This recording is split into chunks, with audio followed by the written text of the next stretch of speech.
ನಿನ್ನ ಇಷ್ಟವನ್ನೇ ಮಾಡಲು ಕಲಿಸಿಕೊಡು ನನ್ನ ಕರ್ತನೇ.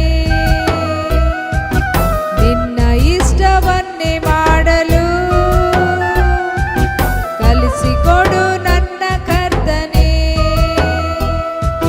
ನೀನೇ ನನ್ನೊಡೆಯ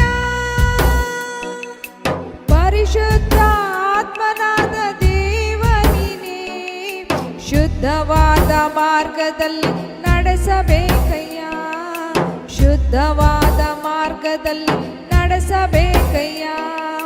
ಮೇಘ ಸ್ತಂಭವೇ, ಅಗ್ನಿ ಸ್ತಂಭವೇ,